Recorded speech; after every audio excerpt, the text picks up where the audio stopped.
noite. Queridíssima professora Ieda, seja muito bem-vinda. É uma honra ter a sua presença aqui com a gente.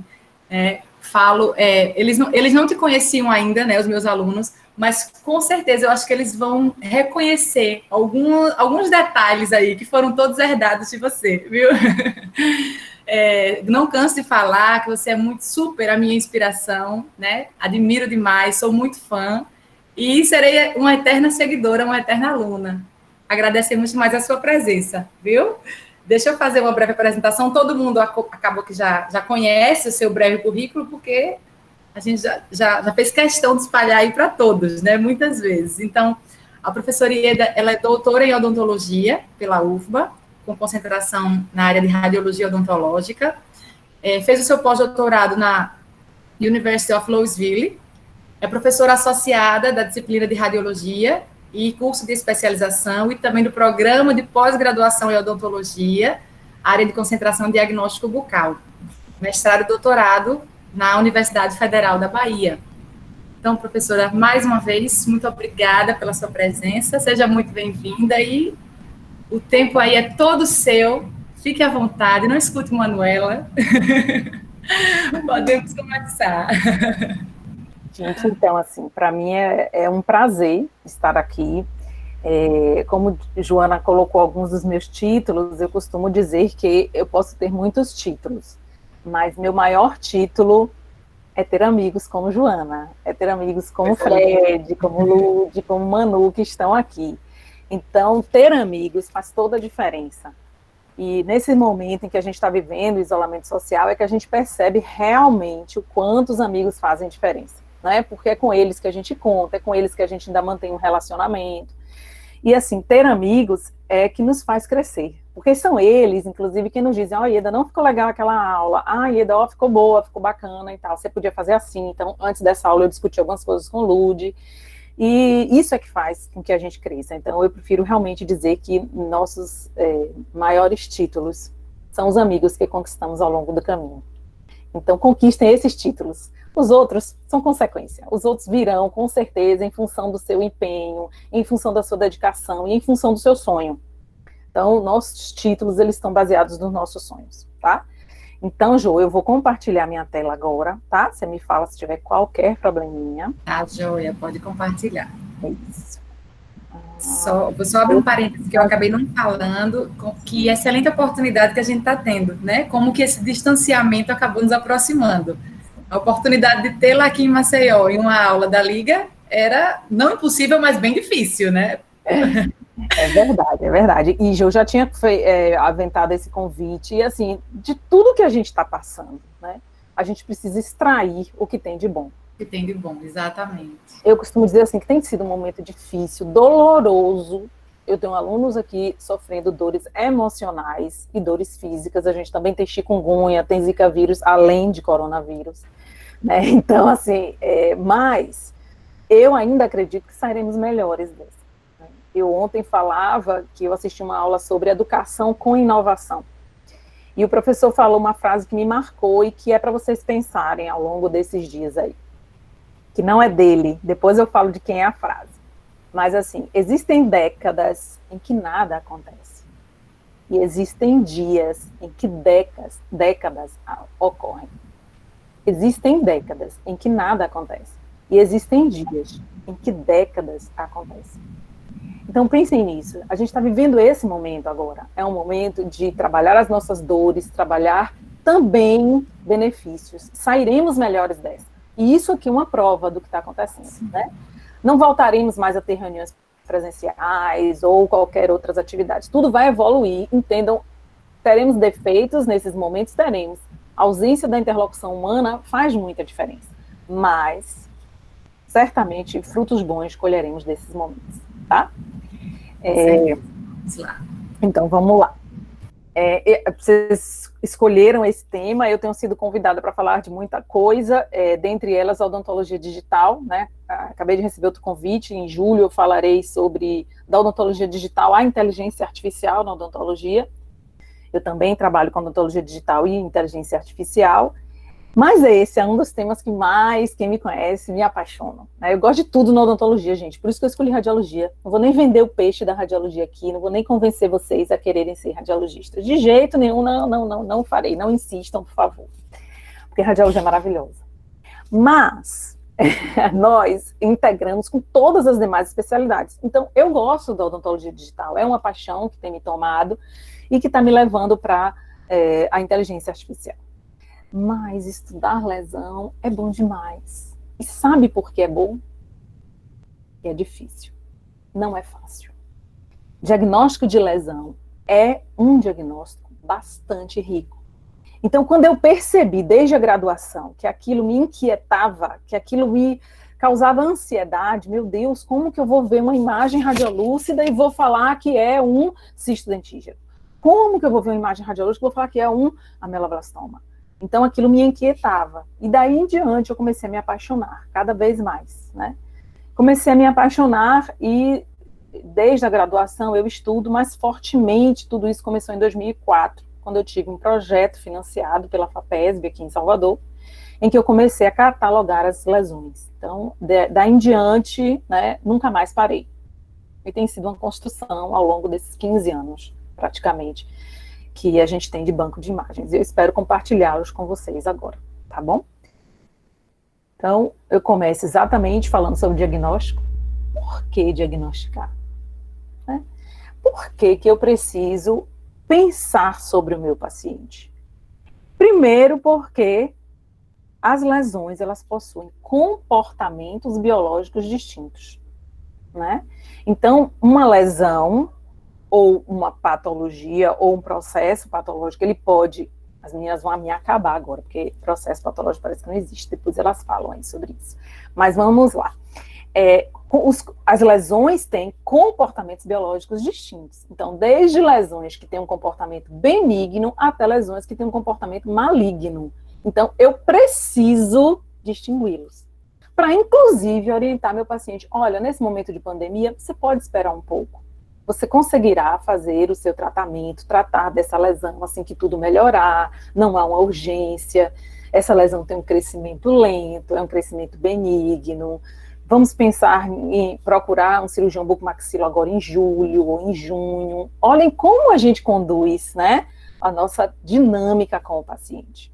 Já se eu percebo que é uma lesão que tem um comportamento mais agressivo, que é uma lesão que tem um crescimento mais rápido, esse não será minha fala com o paciente, né? Nesse momento eu vou dizer-lhe, olha, vamos procurar alguém que possa fazer uma intervenção imediata, que faça demais exames para a gente fechar esse diagnóstico, mas de fato, vejam como pequenas nuances, e é isso que a gente vai conversar aqui na aula de hoje, vão determinar os passos seguintes para esse paciente. Então a gente tem lesões de comportamentos biológicos distintos, diferentes, né? Que me levam, óbvio, a condutas terapêuticas distintas. Então, essa lesão, eu posso retirar a pressão sobre ela, ganhar osso em base de mandíbula, e aí fazer uma intervenção cirúrgica com menos comorbidades para o paciente. Eu posso tirar a pressão, eu posso fazer uma marsupialização desta lesão, esperar a base de mandíbula ganhar mais osso, e aí sim eu cureto essa lesão, ou não. Eu tenho ali uma massa tumoral que não responderá à minha retirada de pressão, e aí ela continuará crescendo, e eu vou causar mais danos a esse paciente. Então a conduta terapêutica será distinta a depender do comportamento biológico que eu tenho dessa lesão, né, dessa patologia. E óbvio, se eu tenho terapêuticas distintas, eu tenho que imediatamente, na minha mente, pensar em diagnósticos diferenciais. Então, eu tenho uma lesão que me aponta para ser uma lesão benigna. Ok, ótimo, a gente pode esperar. Entre as lesões benignas, quais que eu posso pensar? Qual a faixa etária do meu paciente? Qual a localização dessa lesão? Então, isso vai conduzir o meu pensamento para o diagnóstico do paciente, né? E conduzindo esse pensamento, né, para o diagnóstico diferencial, a gente contribui para aquelas condições onde biópsia incisional foi inconclusiva, né? Então eu tenho, às vezes, uma coleta de material pouco, ou eu tenho lesões grandes, cujo comportamento, cuja anatomia, cujo corte histopatológico não é conclusivo, ou tenho áreas ainda com inflamação. Então, por tudo isso, o diagnóstico antes do histopatológico é muito importante. Então, eu não posso menosprezar essa parte anterior. Nós não estamos mais na era medieval, onde eu via uma imagem, imediatamente eu abria o paciente e falava, está com aumento de volume na face, peraí, vamos tirar aqui um pedaço. Não. Hoje, né, nós não estamos mais na era medieval, hoje nós vamos solicitar um exame por imagem, nós vamos avaliar clinicamente esse paciente, colher todas as informações que eu possa colher para solicitar uma imagem, e aí dessa imagem eu vou começar a raciocinar em cima do diagnóstico desse paciente. Então, por exemplo, eu tenho aqui essa imagem radiolúcida, né, acho que eu não vou ter mouse, Ju, mas não tem problema, eu botei várias setinhas em vários lugares. Então, eu tenho essa imagem radiolúcida entre o premolar inferior e o canino inferior, né? Eu tenho uma imagem bem delimitada, é uma imagem radiolúcida, que me mostra que é uma lesão cuja resposta óssea tentou barrar essa lesão, né? Ou eu tenho ali uma condição de benignidade, uma condição em que esse crescimento foi lento, tá? No final da aula eu vou deixar a dica sobre esse caso, tá? Vou tentar falar nisso, quem tá aí na pandemia procurando série para assistir, é uma série velha, mas que eu vivo assistindo de novo, porque realmente eu sou apaixonada pelo House, tá? E aí a gente tem, como que eu faço esse diagnóstico, então? Como que é o processo de construção desse diagnóstico? Ele vai exatamente das características, que é o que a gente vai conversar hoje, dos aspectos. Aspectos clínicos, aspectos radiológicos. Professora? Pois não, pode falar. É Calil? Calil, sua imagem não está... Não está nítida, Calil? Não, a imagem do caso não apareceu, pelo menos para mim. Ah, foi? Só a panorâmica que não apareceu? O slide apareceu? Para mim está normal também. O slide, não apareceu nada, só apareceu a imagem de Eda. É porque você não fixou a tela da projeção. Passa o mouse em cima da tela da projeção e coloca fixar na tela. Porque vão aparecer duas telas. A de projeção... porque Eda tem duas participações. Uma é dela, da câmera dela, e a outra é da projeção. Aí, quando você conseguir clicar na tela da Ieda da projeção, você clica Agora você como é que chama isso? Um alfinetezinho que tem fixar na tela. Quando a pessoa está acostumada com o escuro, quando a pessoa está acostumada com o diagnóstico, na hora que Calil falou, acho que ele nem falou nada, ele só sussurrou. Eu falei, Calil? Deus me livre, viu? Mas eu falo que eu sou um pouco bruxa, as pessoas às vezes não acreditam, mas eu tenho um pouco de bruxaria em mim. Todo mundo conseguiu fixar? Herculano também conseguiu fixar? Consegui. Valeu, agora gente. Obrigada, desculpe. Tá, jóia, tranquilo. Agora eu estou projetando, tá? Então, como fazer esse diagnóstico? É baseado exatamente nos aspectos que eu vou unir. Então, eu vou unir o aspecto clínico, o aspecto radiográfico, e aí eu vou contribuir com o histopatológico. Inúmeras vezes, o histopatológico precisa do dado clínico e radiográfico. Eu recentemente ministrei uma aula com a professora Luciana Ramalho, se vocês quiserem rever, está lá no YouTube. E assim, Luciana, inclusive, foi muito enfática em dizer que, na maioria das vezes, o histopatológico precisa do clínico e do radiográfico. Então, isso me deixa também muito feliz. Eu tenho vários casos onde o patologista precisou ouvir primeiro o radiologista para tomar sua decisão, e um dos casos eu vou mostrar aqui. A gente tem também um diagnóstico baseado na terapêutica. Hoje, nesse momento de pandemia, tem sido um pouco adotado. Não é a medida mais comum. Porém, frente ao Covid, por exemplo, né? Frente a esse vírus novo que a gente não sabe, alguns diagnósticos têm sido tomados a partir de condutas terapêuticas. Então, a gente adota a terapia primeiro para ver se resolve. Então, é um paciente... Isso eu estou falando do COVID direto, né? Aí, enfim, da cloroquina, não sei o que e tal. A gente ainda não conhece a lesão por si. Então, a gente primeiro adota o método terapêutico para tentar, daí, conhecer mais detalhes dessa patologia. Mas, em momento de pandemia, de isolamento, às vezes o paciente liga para a gente e fala, doutor, eu estou com aquela dor. Você, ao ouvir os dados clínicos, tende a conduzir seu diagnóstico. Aí você estabelece uma terapêutica. Introduz uma antibiótico terapia e tal, e aí vamos acompanhando. Não melhorou? Olha, eu preciso realmente de uma radiografia. Sinto muito, o senhor terá que sair de casa. Tudo isso para que eu tenha o melhor diagnóstico para o paciente. Então, eles não são isolados, eles trabalham de forma uníssona, né? Eles trabalham construindo informações e contribuindo para o diagnóstico do paciente. Então, essa é a ideia que eu quero exatamente construir com vocês aqui hoje, de que é um processo analítico. Eu tenho que, de fato, ser um investigador. Por isso que eu gosto muito, gente, da radiologia. Gente, radiologia é tudo. Eu fico realmente encantada com isso, sabe? Ele nos instiga a todo momento. Eu não exerço em nenhum instante um trabalho meramente técnico. O tempo todo eu trabalho com o raciocínio, com a construção do meu conhecimento. E aí, por que eu acho também que essa aula é muito importante para vocês?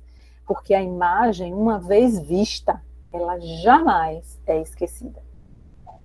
Eu posso até, depois que eu ver uma imagem parecida, eu vou falar assim, nossa, essa imagem é muito parecida com aquela aula da professora Ieda. Eu tenho certeza que eu vi uma imagem parecida com essa. Eu posso não lembrar o nome da patologia, mas eu sei que está lá na aula.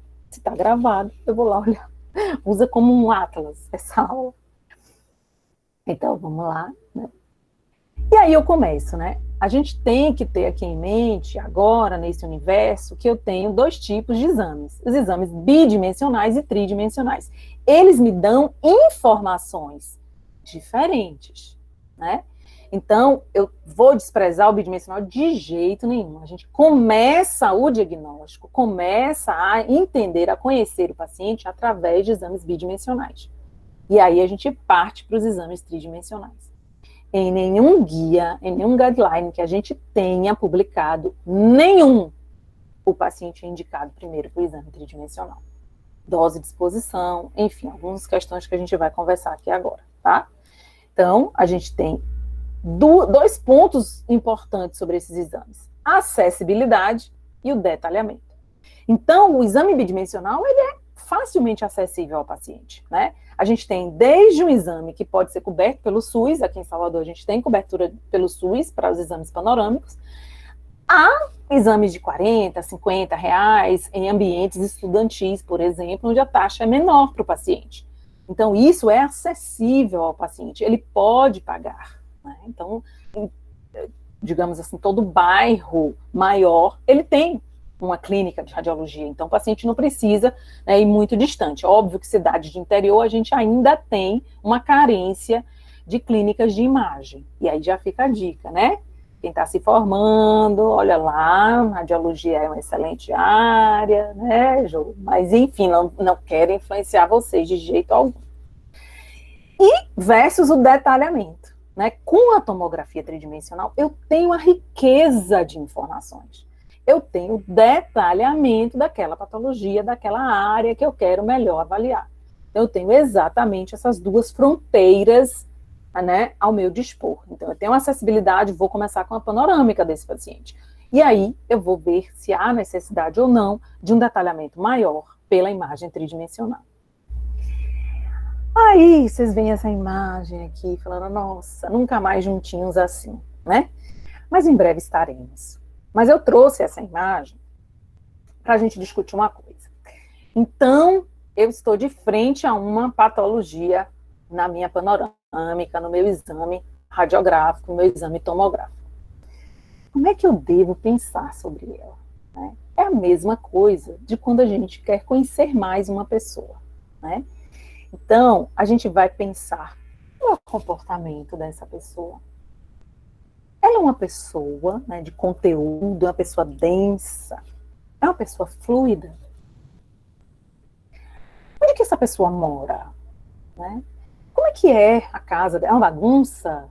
Já fala a personalidade da pessoa, hein? Fica de olho.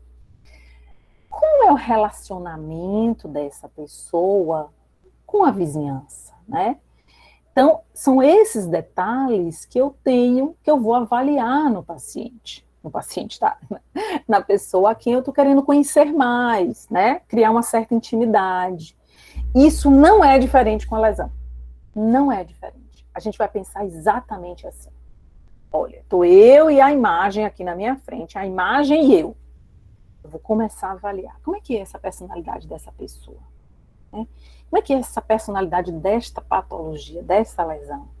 Onde é que ela mora? Como é que é a casa dela? A gente vai discutir um pouquinho mais sobre isso. Como é que é o relacionamento com os próximos? Tá?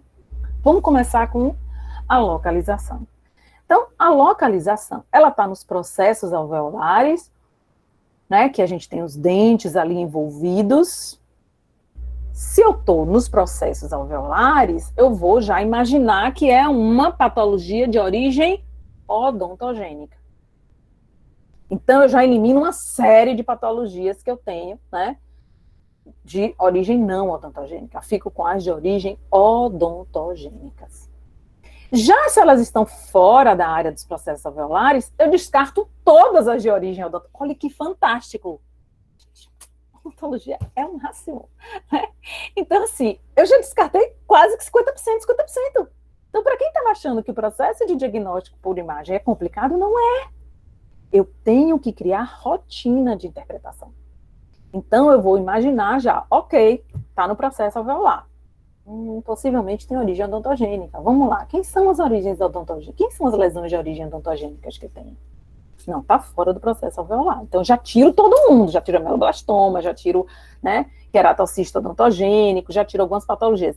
Muito embora eu possa ter resíduos de tecido ao longo de todo o corpo. Mas Ieda, você já está complicando. Mas é raro, gente, é raro. Eu tenho que pensar sempre do mais comum para o mais raro. Eu já falei isso, quem me assistiu já conhece, eu vou repetir muita coisa, mas é porque são clássicos. Clássicos a gente não esquece, verdade?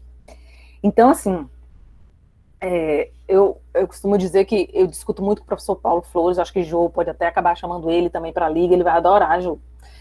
E ele está na fazenda recolhido, mas ele está com a internet boa, então acho que vai dar certo. E aí, Paulo Flores é uma referência para a gente, né? Ele foi meu professor, meu orientador, e é enfim, profissional de primeira linha, né? De reconhecimento internacional.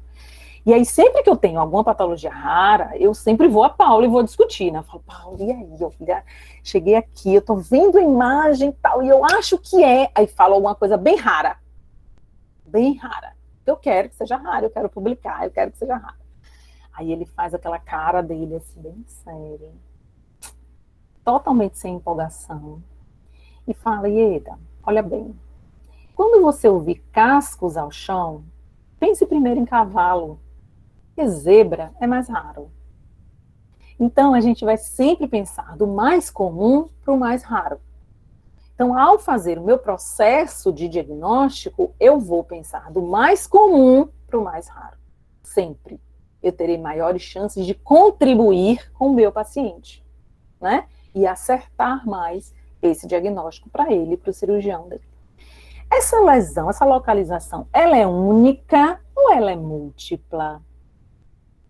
Gente, só aí a gente já deixa alguns diagnósticos. Ela é uma lesão única. Eu tenho uma série de patologias que são únicas. Mas se ela é uma lesão que ocupa vários sítios, isso já me deixa com poucas opções. Isso já favorece que meu diagnóstico se aproxime mais do histopatológico. Se aproxime mais do que o meu colega patologista verá. Olha que fantástico. Simples assim. Simples assim. Então, vamos lá. Vou dar um exemplo aqui. Eu tenho essa imagem, não sei se vocês estão conseguindo captar, mas eu vou deixar um pouquinho, porque eu também desenhei ela. Eu tenho uma panorâmica de um paciente e ele tem áreas de densidade mista. Olha uma informação nova que a gente não tinha conversado. Lembram sobre aquilo que eu tinha falado da personalidade? Esta é uma patologia que é de densidade mista, né? Então, ele tem conteúdo radiolúcido e conteúdo radiopaco. Ele tem conteúdo lítico, mas ele tem conteúdo também de formação de conteúdo denso. Ela vai, olha lá, ela tem um sítio na maxila, eu tenho um sítio na mandíbula, um sítio que vai desde o ramo mandibular até o corpo mandibular do lado oposto, da região esquerda. Me fala que ele mora, né, em vários locais. Então, que ele é uma patologia múltipla. Patologia múltipla, por favor, alunos da graduação, muita atenção, podem anotar, né? Então, patologia múltipla com densidade mista. Eu posso quase bater o martelo com isso patológico de que é uma displasia óssea florida.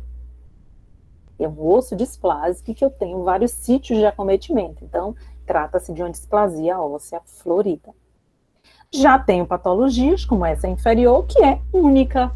Eu não vejo nenhuma outra área sendo acometida por essa imagem radiolúcida na região póstero-inferior direita, associada à unidade 48, possivelmente. Olhem como a localização já me esclareceu diversos fatores, né? Então, vamos adiante, que tem mais coisa nos esperando. Ó, deixei o nome antes na animação. Mas olhem como esse paciente, na panorâmica, ó, tem 3 lesões radiolúcidas, então não são lesões mistas, são lesões líticas, são lesões quer dizer, são lesões ali uniloculares, daqui a pouco a gente vai conversar sobre isso, ocupando ramo mandibular direito, região antigoníaca e ramo mandibular esquerdo, e na região superior também, do lado esquerdo, tem periapicais ali mostrando para vocês também, lesões múltiplas radiolúcidas. Me fala muito fortemente por estar associado à síndrome dos carcinomas basocelulares. Quem é que está associado à síndrome dos carcinomas basocelulares? Queratocisto odontogênico. Então, uma lesão radiolúcida múltipla me fala muito para o queratocisto odontogênico. Não sei se a gente está tendo chat aí, Jô, sei que tá. Podem escrevendo aí para mim. Quem mais é radiolúcido? Não tenho nem chocolate para dar aqui, nem pode dar chocolate, né? Com pandemia. Posso dar coraçãozinho, tá? Que outra patologia é múltipla e radiolúcida? Alguém consegue lembrar? Eu sei que é difícil, principalmente para graduação, que ainda não viu muita coisa. E, gente, assim, ó, não fiquem desesperados. Assim, de experiência nas costas. Não fiquem desesperados. Tudo isso, para mim, hoje, é um pouco mais simples, porque eu tenho anos de estrada. É aquilo que eu falei com vocês. A imagem, uma vez vista, jamais ela é esquecida. E vocês estão falando com alguém que gosta do que está falando, que se dedica a estudar isso. Então, assim, para mim é fácil. Ai, professora, eu não vou nunca conseguir gravar tudo isso. Vai, água mole em pedra dura, tanto bate até que fura, gente. Vamos se empenhar, vamos estudar, que a gente vai chegar lá. Então, me digam aí alguma outra, tá? Múltipla e que seja radiolúcida. Leonardo Carlan falou o querubismo. Exato, pensei nisso agora, que está exatamente nas áreas do ramo mandibular. Aí faz o paciente ficar com aquela cara de querubim, de anjo, né? Que na verdade são, na patologia, leem como células gigantes, e a gente sabe que acomete exatamente áreas múltiplas. Normalmente crianças, gente, olha como o diagnóstico é tudo, né? Eu já estou fechando esse quebra-cabeça, eu estou juntando as peças e determinando a natureza da lesão, né? Muito bem, Leonardo, queratocista.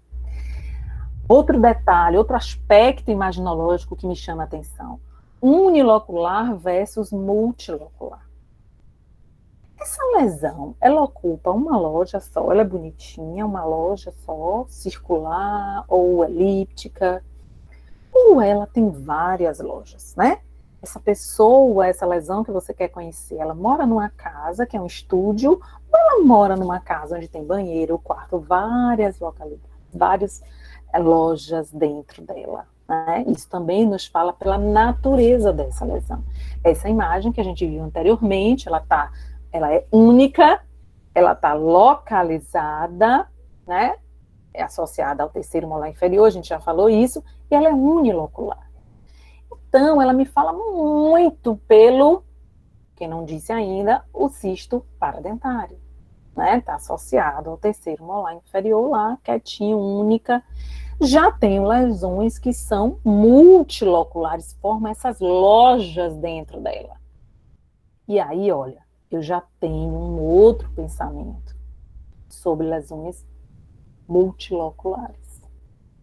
E aí vai a dica. Normalmente, lesões multiloculares, elas são tumorais.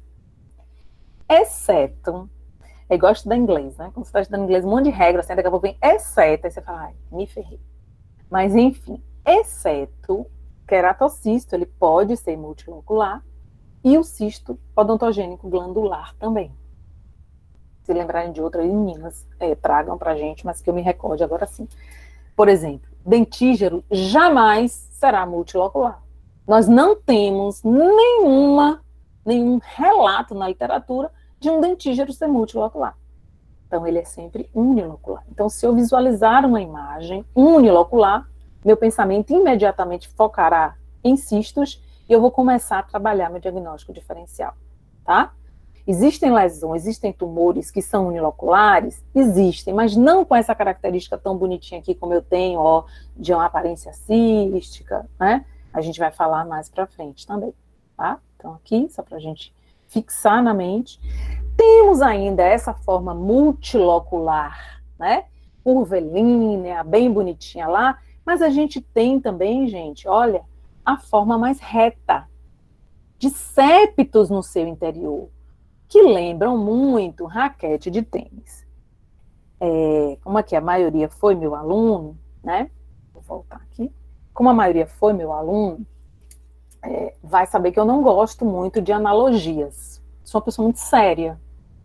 Então, eu não gosto que faça analogias. Por quê? Porque vai chegar num determinado momento que tá você lá com o seu professor, tá você com o professora Joana, tá lá você com a professora Joana, e aí chegou uma panorâmica do paciente, tá com aumento de volume e tal, e aí você chega e fala, aí Joana pergunta, e aí, meu filho, o que é que você vê nessa panorâmica? E aí você fala, professora, eu vejo uma raquete, aquela lesão, professora, com aspecto de raquete de tênis, eu vejo raquete de tênis aqui. E o paciente vai virar para você e falar, nossa, mas eu não jogo tênis. Né? Então, a gente não usa essa terminologia, essa analogia. Eu uso aqui em aula para fazer vocês fixarem. Então, vejam que aqui eu não falei de favo de mel, eu não falo de W sinusal, porque a gente não tem letras no corpo. Não falo de Y invertido de Gênesis, que a gente já sabe que não existe mais, mas enfim. Raquete de tênis é só para vocês fixarem. Por quê? Porque diferentemente dessa imagem, onde eu tenho curvas, onde eu tenho um contorno mais curvilíneo, nesse caso aqui agora, eu vejo septos mais retos. Olha lá como ele é reto, quase fazendo 90 graus entre um e outro. E isso me fala fortemente para o diagnóstico de mixoma odontogênico. Então, olha como a mente da gente já está se abrindo, né? Se eu vejo uma imagem como essa, septos retos, eu tenho já uma sugestão de diagnóstico muito forte, que é o mixoma odontogênico, tá? Como é que essa lesão se relaciona com a vizinhança? Como é que ele consegue interagir com, né, elementos que estão próximos a ele? Como é que ele se relaciona com os dentes? Ele reabsorve esse dente? Ele desloca o dente? Ou ele envolve total ou parcial esse dente? E aí vem uma dica. Quando eu tiver dente envolvido, olhem para a junção amelocemitária. Busquem ela. O cisto dentígero, ele nasce da junção amelocemitária. Então, eu tenho dente aqui a junção amelocemitária, aqui a coroa do dente, aqui a junção amelocemitária. O cisto dentígero está aqui preso. Então, eu vou ver a lesão crescer e eu vou achar o início e o fim dela na junção amelocemitária. Se eu vejo esse dente completamente envolvido pela lesão, eu já começo a pensar que pode não ser um dentígero. né? Aí Calil, que é muito chato, que está aí assistindo a gente, e é meu colega de faculdade, ele pode falar assim, tá bom, Ieda, você sabe que existe o cisto dentígero, que envolve todo o dente. É aquele chamado circunferencial. É raro. O que é que a gente falou? Vamos partir do mais comum para o mais raro.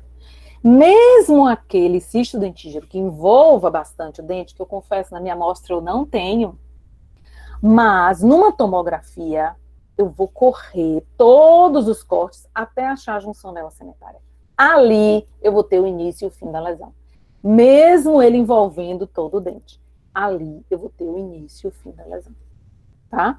Então, olha lá, ele reabsorve.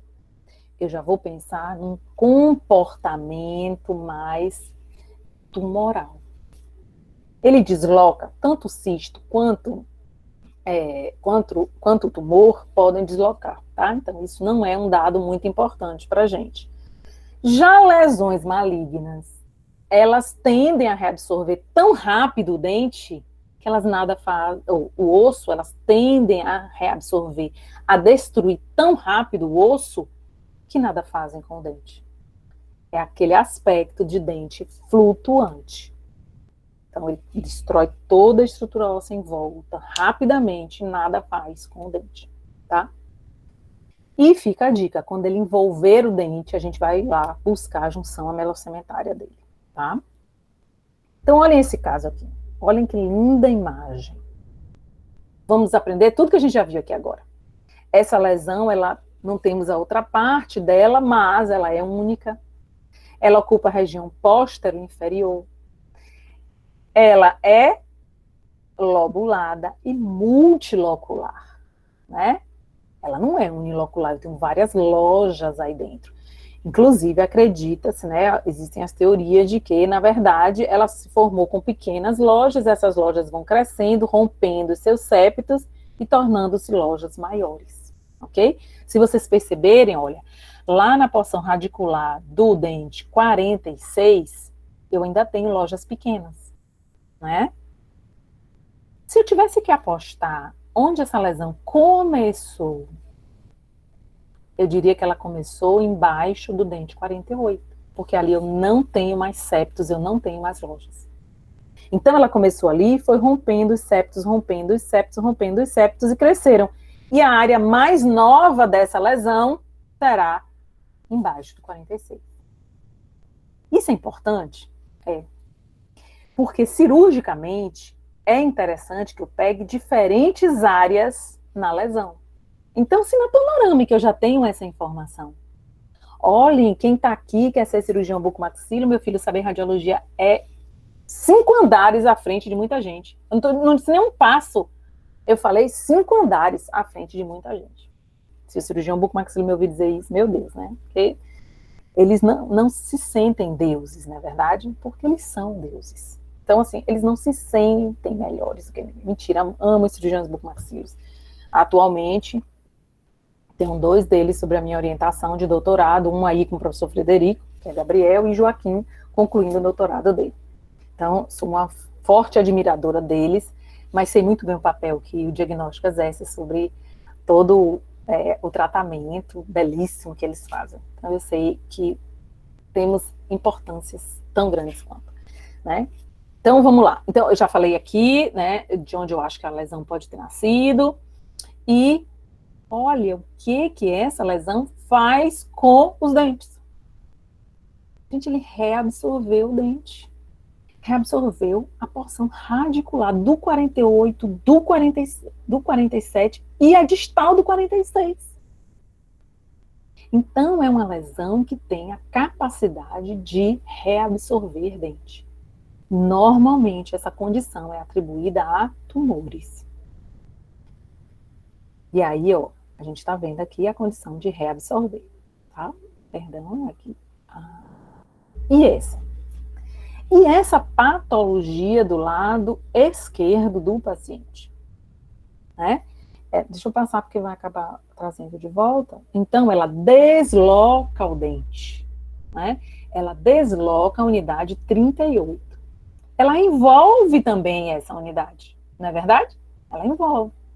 E aí eu lembro que a professora Ieda falou que era para eu olhar a junção amelocementária. Nossa, ele está lá na junção amelocementária. Mas existe muito raciocínio em torno disso, gente. Vamos pensar. Ele está lá na junção amelocementária, mas a origem do cisto dentígero, ela é uma origem por acúmulo, né, de líquido ali dentro, né, e aí eu tenho aquele folículo crescendo, um folículo hiperplásico, aí para as patologistas, que a radiologia não pode usar esse termo, não pode mesmo, a gente não vê nada hiperplásico, a gente vê um aumento de tamanho, mas histologicamente há uma hiperplasia desse tecido aí, e aí eu tenho um crescimento desse cisto dentígero, né? Mas para isso, gente, eu preciso ter a junção melocementária completa. Para que eu tenha uma lesão, um cisto dentígero desse tamanho, eu preciso que a junção melocementária esteja completa. E aí ele já começou a formar um pouco da raiz, tá? Daqui a pouco a gente vai ver mais casos assim. Então, olha, eu já descarto, por exemplo, o cisto dentígero. Esse paciente, ele é portador de queratocisto odontogênico, tá? O reabsorvendo raiz é a meloblastoma e aqui é o queratocisto odontogênico. Me perdoem se eu não falar os diagnósticos das lesões, mas isso é muito importante, até para vocês fixarem. Então, se eu me esquecer, Joana aí pode me pedir que eu falo. Observem esse nosso amigo aí agora, gente. Esse 37 é a cara do cisto dentígero. Quem já assistiu uma bofetada vai entender que a gente tem uma personagem que fala, é a minha cara. Essa imagem aí é a cara do cisto dentígero. Imagem radiolúcida associada à unidade dentária, envolvendo a coroa dessa unidade dentária, e vejam que eu estou com ela lá na junção amelocementária. A Ieda parece até que está um pouquinho mais abaixo, verdade, parece estar um pouquinho mais abaixo. Mas se a gente faz uma tomografia, a gente tem a tomografia, eu vou ver ela abraçando ali a junção amelocementária. Existe um trabalho muito bonito do professor Damante, da USP de Bauru, em que ele mediu, né, a distância do halo, do contorno radiopaco aí, até o dente. Quando é que eu vou dizer que eu tenho apenas um folículo aumentado e quando é que eu vou dizer que já há um cisto dentígero aí? Então, o professor Damante tem um estudo belíssimo, onde ele mediu na panorâmica, o que nos favorece aqui no estudo desse caso, e ele determinou que valores maiores que 8 milímetros a gente já poderia considerar como um cisto dentígero, porque histologicamente ele viu já alterações císticas nesse folículo, tá? Então, é esse o caso aí que está conosco agora, ok? Então, olha lá. E esse? Esse aí envolveu todo, né, gente? Envolveu completamente a unidade 38. Então, eu não vou pensar em dentígero à primeira vista, né? Eu não vou pensar em outras patologias que não envolvam dente. Nesse caso aí, particularmente, era um cisto ortoqueratinizante. É uma nova classificação, gente. Na verdade, é um queratocisto, só que percebeu-se que ele tem uma ortoqueratina. Os patologistas que estão aí podem me ajudar com isso. Mas é mais ou menos isso, tá? Mas eu não estaria errada em nem pensar no diagnóstico de queratocisto, nem tratar como tal, porque o comportamento é igual, tá? Que mais eu posso falar dessa lesão que eu gostaria de falar? Observem a basilar dessa mandíbula. Percebem como ela está fina? É aquela conversa que eu estava tendo com vocês no início da aula. Então, eu poder contribuir com o diagnóstico vai fazer com que o cirurgião bucomaxilo, ele pense, olha, eu posso tirar pressão sobre essa lesão, ganhar um pouco de base de mandíbula e daqui a 1 mês, 2 meses, fazer a intervenção cirúrgica, remover, mas eu tendo base de mandíbula para que eu coloque uma placa? Ou para que o risco de fratura seja menor? Com o queratocisto eu posso fazer isso, né? Existem já relatos na literatura falando sobre isso. Quando forem lesões císticas, a gente pode trabalhar com essa condição. Lesões tumorais não respondem bem à marsupialização, porque são conteúdos sólidos no seu interior, tá? E eu acabei não modificando, olha lá, então, as 4 condições, tá? E aí a gente vem agora falar das bordas ou margens. A gente já conversou sobre a localização dela, a gente já conversou sobre se são únicas ou múltiplas, se são uniloculares ou multiloculares, como é que elas se comportam com o dente. Olha que riqueza de informação, gente. Olha que rotina de pensamento eu vou criar a partir de agora. Eu vou ver a imagem e eu vou pensar em todos esses detalhes. Aí é muito detalhe. É uma questão de rotina. Eu imponho essa rotina e com certeza na quarta, quinta vez você já vai estar com ela certinha. Então vamos falar agora das bordas ou margens. Como é que são essas bordas? Elas são lisa, ela é uniforme ou ela é lobulada, né? Ela tem, aí eu até peguei no dicionário, tá vendo? Para poder já fazer bem diferença do que é que eu chamo de uma borda lisa, de uma borda, né, ali reta praticamente eu tenho. Ela pode ser circular, mas eu tenho aqui uma condição. Ou ela é lobulada, onde se assemelha a segmentos de curva. Nunca uma curva completa, nunca um círculo completo, né? Organizada de maneira sequencial e unida por pontos extremos. Essa é a definição de lobuladas. Então tá aqui, ó. E aí eu queria muito que vocês parassem para a Ieda não ficar falando aí sozinha e tal, e pensassem agora, né? Quem aí é uma borda lisa, uniforme, quem é a lobulada? Então, a letra A, ela é lisa, ela é uniforme ou ela é lobulada? A letra B, ela é lisa, ela é uniforme ou ela é lobulada? Então, já dei tempo para vocês raciocinarem. A gente tem a letra A, lisa, né? E a letra B, lobulada. Olha o contorno, né? De semicírculos ali naquela patologia, ali naquela lesão, tá? Aí vamos aproveitar e vamos discutir. Eu tenho aqui, por exemplo, na letra A, reabsorções. Reabsorções dentárias. Vejam naquele 35. Olhem a reabsorção desse 35, né? Então, a reabsorção é importante nessa unidade 35. Assim como o de cá, eu tenho um contorno lobulado, porém, ele não tem uma reabsorção tão importante. Então, na letra A, eu tenho um ameloblastoma, né, embora seja único, e na letra B, eu tenho um queratocisto, embora seja lobulado, tá? Então, ainda sobre as bordas ou margens, eu tenho nítida, né? Então, eu tenho aqui, eu vejo claramente a borda. A maioria do que a gente viu aí, gente, foi nítida, né? Eu consegui desenhar aquela borda, eu consegui acompanhar aquela borda. Ela pode ser descontínua ou irregular. Olha meus efeitos.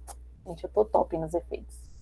Isso é o PET, viu? Acabei nem falando, eu sou tutora do PET atualmente, e o PET me ensina muito.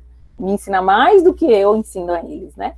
E aí eu tenho melhorado muito a qualidade dos meus slides graças ao PET. Então, assim, vejam como eu dei aí um sombreado nessa descontínua e irregular, porque é isso mesmo. Então, tem horas que eu vejo, horas eu não vejo essa borda ou margem, tá? Esse halo. Tem horas que eu vejo, tem horas que eu não vejo. Ou ele pode estar exatamente ausente.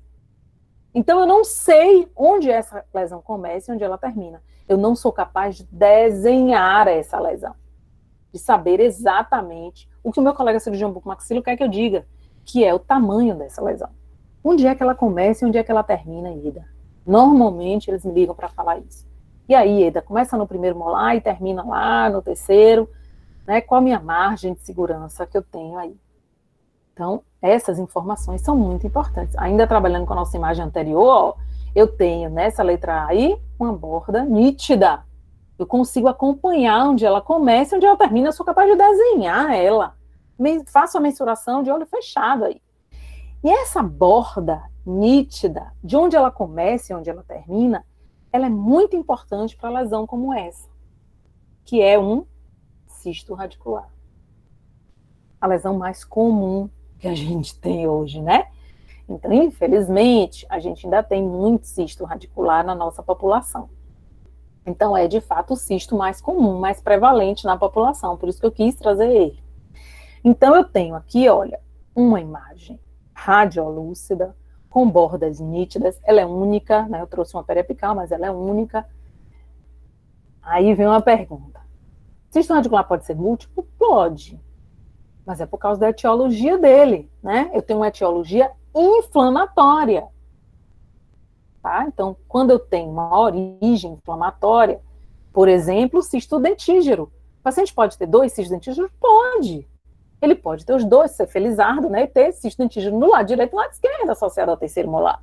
Então, eu tenho pacientes que já tiveram no canino, uns 2 caninos, né?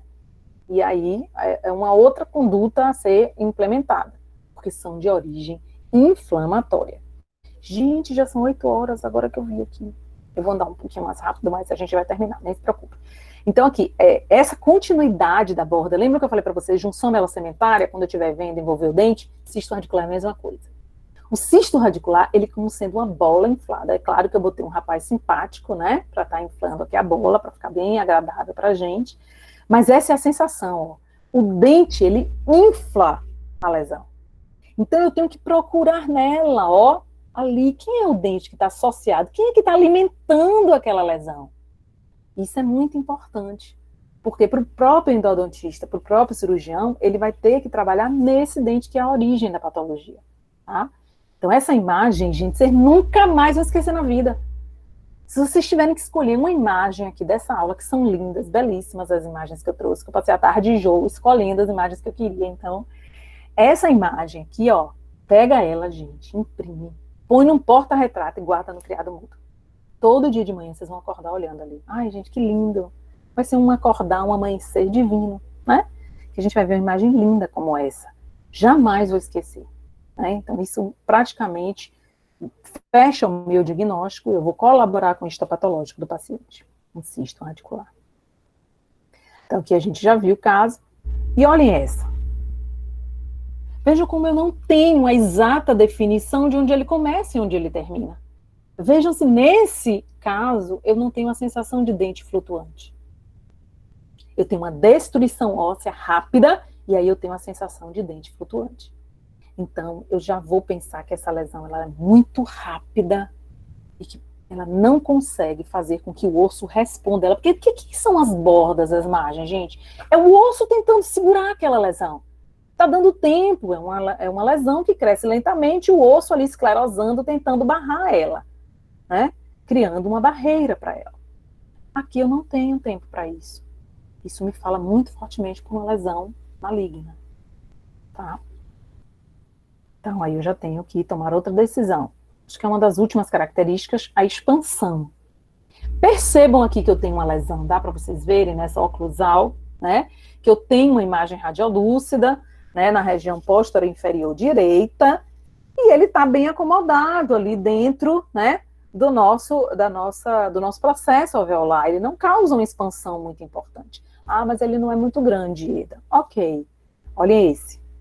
Já tem uma expansão muito intensa. Gente, uma dica bem bacana sobre expansão.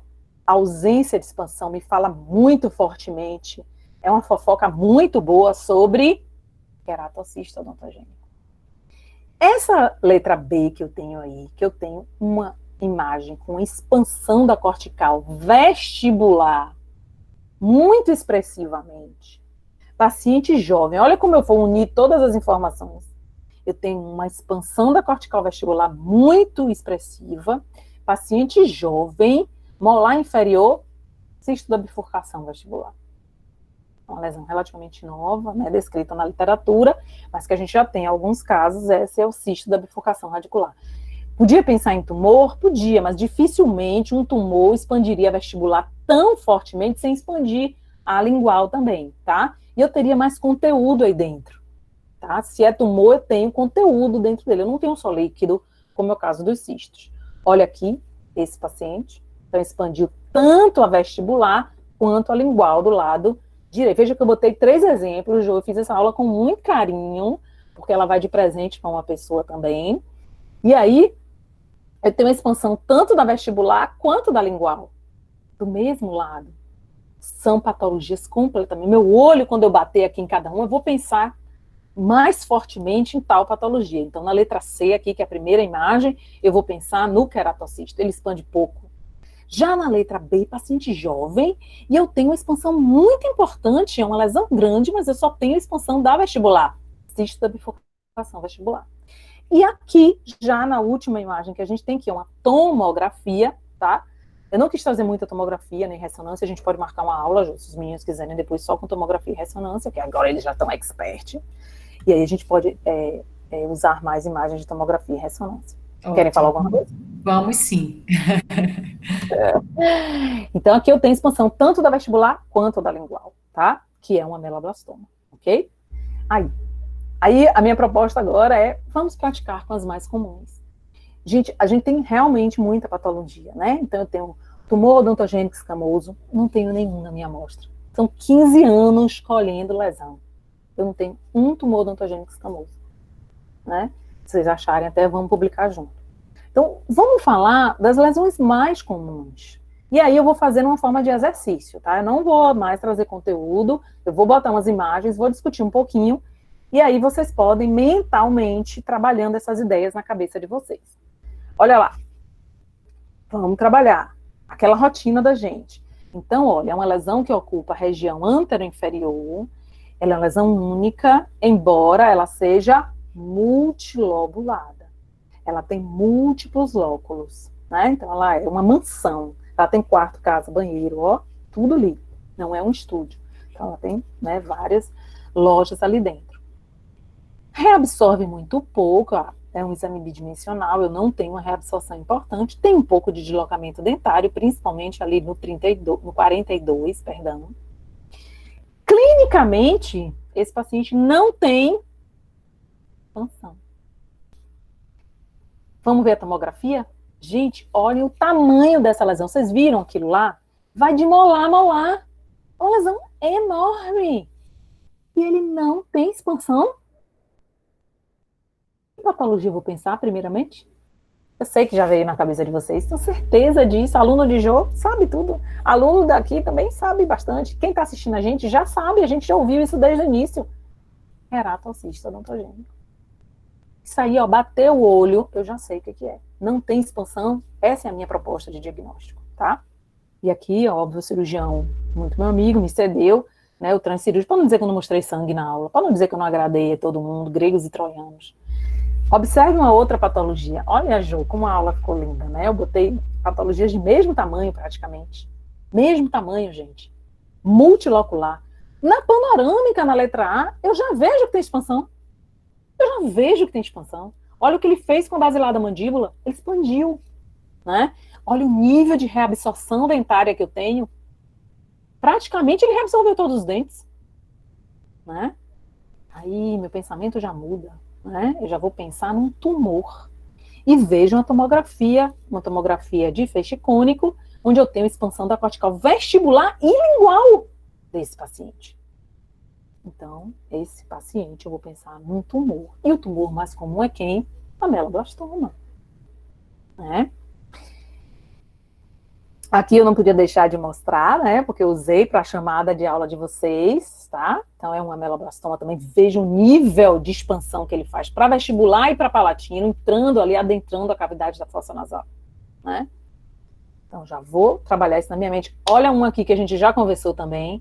Paciente jovem, associada à molar inferior, eu tenho uma imagem radiolúcida, olha lá, molar inferior, paciente jovem, e tem uma expansão só vestibular, cisto da bifurcação.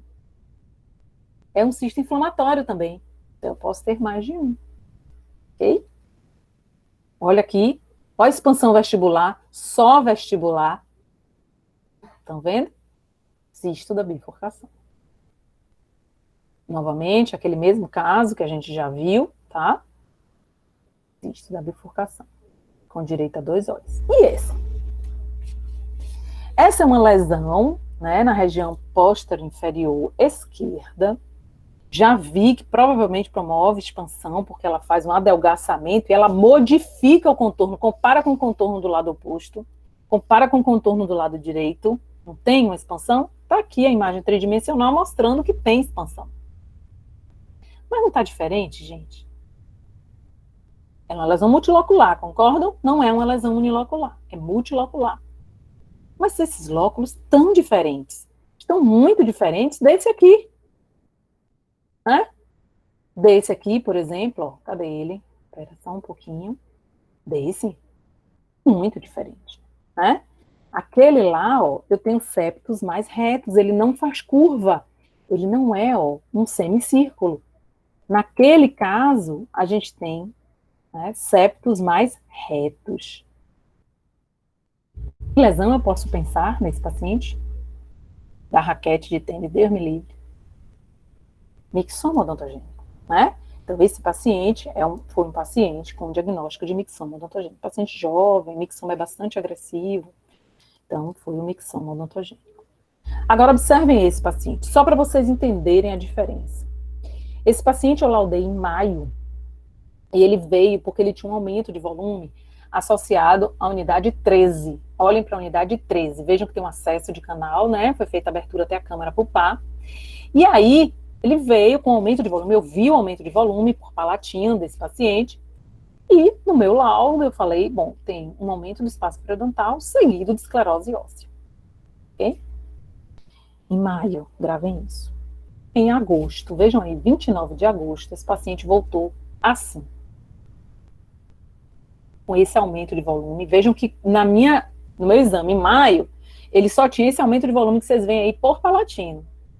Ele voltou em agosto, maio, junho, julho, agosto, 3 meses depois, com esse aumento de volume importante, deformante para o paciente. E aí fizemos a tomografia dele. Essa imagem aqui, vocês viram hoje, em algum momento da aula, da nossa conversa? Não vimos, né, gente? Nós não vimos uma imagem assim. Uma imagem destruidora de osso. Observe na 1, 2, 3, 4, na terceira imagem da porção superior, lá em cima, como o canino parece estar flutuando. Né? Vejam como parece que eu tenho essa imagem aqui, ó, destrutiva. Essas são lesões malignas. E o patologista, por causa da biópsia, acabou que a patologia saiu com o diagnóstico de mixoma odontogênico. Mas a imagem falou mais forte. Ela falou, olha, não é um simples mixoma odontogênico. Não tem as características de benignidade. Ele tem as características de destruição. Tá? Vou voltar lá, que parece que estou falando dessa lesão. Né? De destruição. E aí, depois dessa intervenção da imagem, foi feita uma nova biópsia e viu-se que, na verdade, era um mixossarcoma. Esse exame foi feito em agosto. Em dezembro, o paciente veio a falecer. É uma lesão maligna, né? Novamente aqui, olha a destruição que eu tenho, uma destruição completamente desregulada. Então eu tenho septos saindo pela patologia, né? E não envolvida nela, como no caso das multiloculares. E eu vou pensar realmente numa lesão maligna. Quando eu observar esses raios de sol, né? Ou esses cabelos em pé, que já é uma outra patologia, eu vou imaginar tratar-se de um osteosarcoma, por exemplo, de uma lesão maligna. Radiograficamente, a gente não consegue discernir entre as lesões malignas, tá? Então, o que a gente vai falar é que é uma lesão de agressividade alta. Então, gente, era isso que eu queria deixar aqui para vocês, né? Eu objetivei aqui nessa aula dar a vocês um norte, um parâmetro para que vocês façam a interpretação da imagem de vocês. Então, o começo da sabedoria é encontrado na dúvida. Então, se eu paro e penso sobre aquilo, se eu ponho dúvidas no meu saber, eu começo a questionar e eu começo a procurar. E assim a gente acha a verdade. Então, aí eu vou conseguir chegar mais perto do diagnóstico. Tudo isso em benefício do paciente. Então, assim, eu espero ter criado para vocês uma rotina de interpretação, mostrar a vocês que os aspectos distinguem as lesões, então que a gente vai unir esses aspectos e diferenciar, até chegar a um diagnóstico mais provável. E um fator muito importante, o que é benigno e o que é maligno, tá? Então, isso eu acho que a gente consegue. Eu quero agradecer a vocês, deixar aqui meu contato, convidar vocês para ir assistir a gente no FOFBA na rede, tá lá no YouTube gravado, vocês podem entrar a qualquer hora para ver, tá bom? Inclusive, vários casos que eu mostrei aqui hoje tem em algumas aulas que estão lá minhas, tá?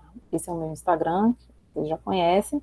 E aqui deixar uma homenagem a essas lindas e maravilhosas que andam comigo para todos os lados. Ei, que lindo! A preferida é a do meio, não sou eu lá atrás, não. É essa daqui do meio, que é a Mariana Torres. Elas preferem Mariana, entendeu? Mas eu não me importo. Não me importa, entendeu? Eu estou aí entre elas e faço questão de onde eu estiver e onde está. Elas, para mim, são referências. Joana e toda essa equipe foram, né, exceto Vanessa, mas foram praticamente da mesma turma de especialização. E, assim, são referências, de fato, na nossa área, como pessoas. E eu posso dizer assim, são referências porque fazem com amor. Então, tudo que a gente faz com amor, a gente faz bem feito, a gente se torna referência. Então, só tenho a agradecer, Ju. Eu vou interromper aqui agora meu compartilhamento e o que vocês quiserem eu posso mostrar ou voltar, como vocês acharem melhor. Que coisa linda. Me emocionei aí com o final dessa foto. Sempre saudades. Gente, antes de finalizar, eu gostaria de saber se alguém tem alguma dúvida, né? Um momento. Eu imagino que tem várias dúvidas, né? Eu costumo encerrar a aula falando que vocês estão cheios de dúvidas, cheios, falando, acha que não vão conseguir e tal. Vão conseguir. Assistam essa aula de novo. Mas eu acho também que estão tão encantados. Acho que estão tão encantados que estão assim, êxtase. Não sei nem se está dando espaço para ter dúvida. Alguém falou aqui, sensacional, muito boa. Eu disse aos meus alunos, eu avisei. Ninguém estava aqui despreparado. Eu avisei que ia ser desse nível. Então, se alguém tiver alguma dúvida, pode colocar aí nos comentários ou ligando o microfone. Podem me pedir artigos também. O Lucas tem uma dúvida. O Lucas é o presidente da Liare, o presidente da Liga. Então, toda a responsabilidade, todos os encontros é dele, e sempre com sucesso. Pode falar, Lucas, liga o seu microfone. A minha dúvida foi porque primeiramente, boa noite, né? E parabéns pela aula, professora Ieda. A Joana falou que a senhora era a ídola dela. Queria até falar que, já comprometendo ela mesmo, vai que tem as outras também. Então, parabéns. Eu sou mais velha, eu posso. Parabéns mesmo, foi muito boa a aula. A minha dúvida foi em relação ao início da aula que a senhora falou, em relação ao endereço, o processo alveolar, e a senhora falou que quando as lesões elas estão envolvendo o processo alveolar, elas são de origem odontogênica, e que o ameloblastoma não seria odontogênico. Eu fiquei um pouco nessa dúvida. Eu falei isso, não falei errado. Tira da gravação. Tem componentes odontogênicos também. O que eu falei foi o seguinte: existem resíduos de tecido, né, dentário, digamos assim, odontogênico ao longo do corpo, por exemplo. Porque vocês pensam o quê, gente? Que eu venho aqui dar essa aula e não estudo, não? Eu tenho que estudar. E aí eu fui fazer uma revisão, encontrei artigos novos, achei super bacana, tô cheia de artigos novos, de 2020, né? E eu fiquei muito encantada e estudei muita coisa. E acabou de sair um caso de queratocisto em temporal. Em osso temporal. Entendem que o osso temporal não é processo alveolar? Mas a origem do queratocisto é odontogênica? Assim como o ameloblastoma, a gente tem relatos de ameloblastoma fora do processo alveolar. Embora o ameloblastoma tenha origem a partir de resíduos epiteliais, de restos epiteliais odontogênicos, né? Da área do processo alveolar. Então, o que eu quero dizer é que, sim, eu vou pensar mais fortemente em lesões de origem odontogênica, mas as raridades existem, né? As regras foram feitas para ter exceções. Então, pode ser que eu tenha uma lesão de origem odontogênica fora do processo alveolar. Foi isso que eu quis dizer, tá? Entendi agora. Porque eu fiquei pensando, será se não é de origem pulpar no processo alveolar? Não. Aí eu fiquei pensando isso, mas eu entendi agora o raciocínio. Obrigado. Nada.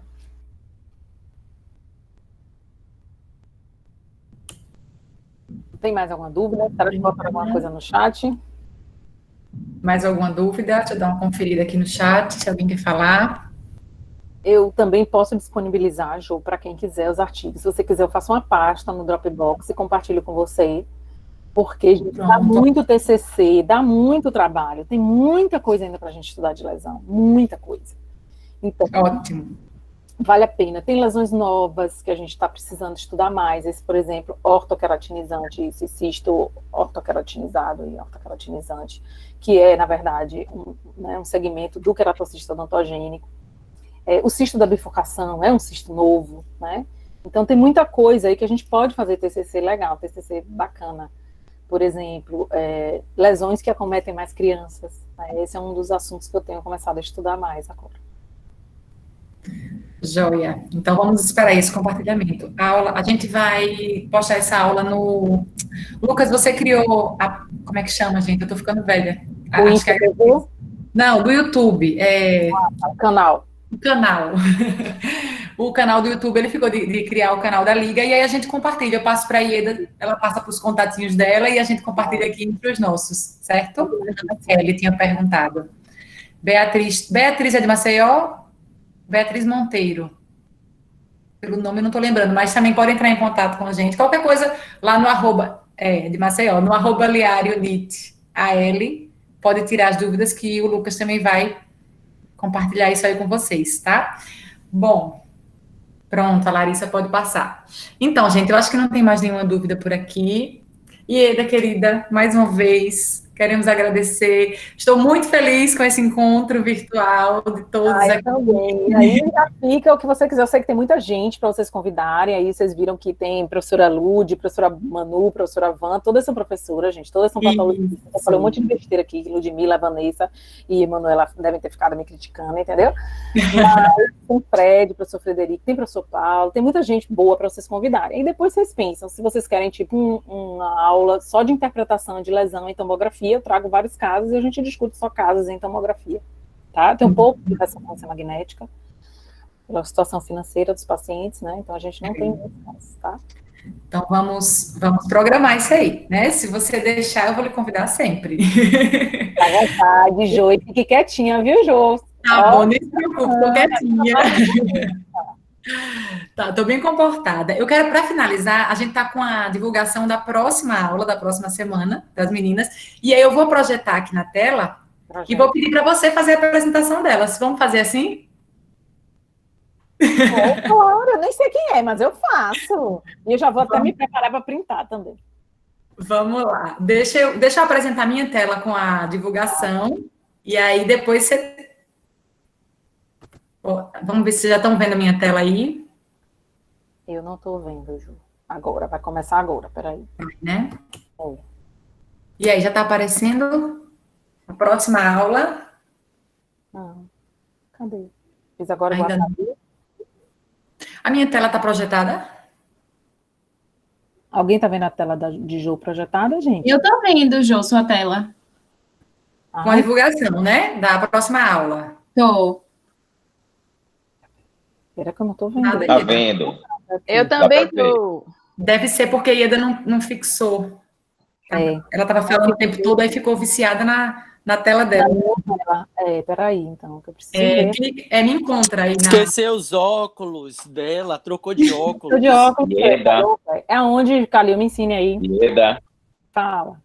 Eu acho que é a idade, filha. Você tem a mesma idade que eu. Me ensine aí logo. Vá onde foi que você achou que era para eu ver? Embaixo da foto dela. Eu, na verdade...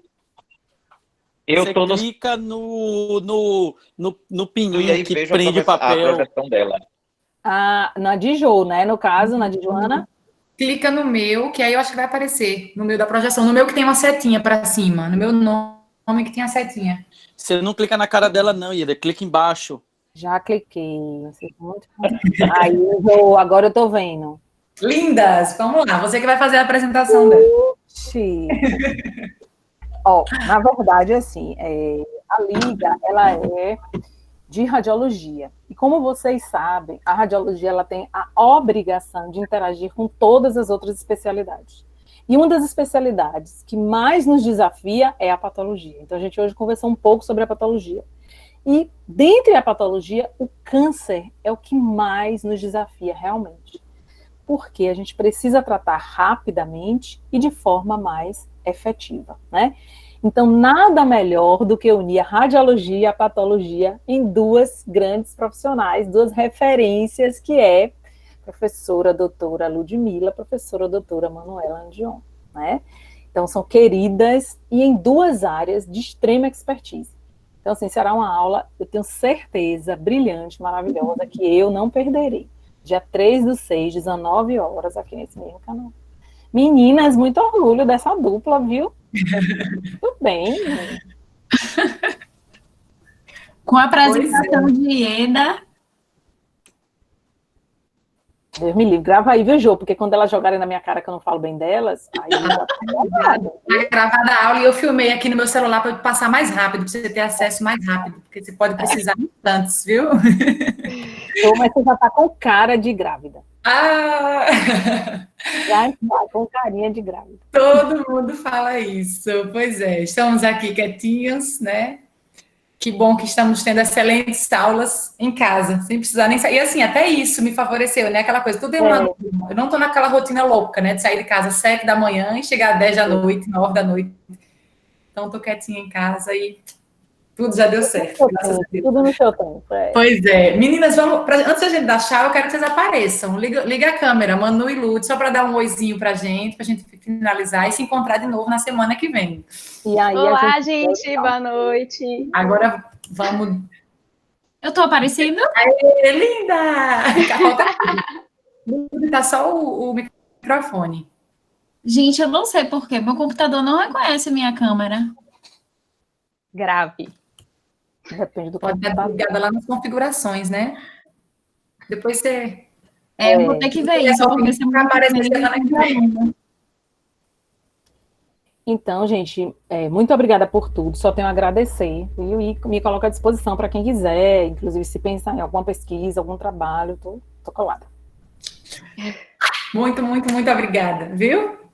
Um grande beijo, um grande abraço e até a próxima. Obrigadíssima. Eu e Joaquim agradecemos muito. Ai, Joaquim, já tem nome. Beijo. Tchau, tchau. Boa noite. Tchau, meninas. Tchau, Jô, obrigada. Tchau, Jô.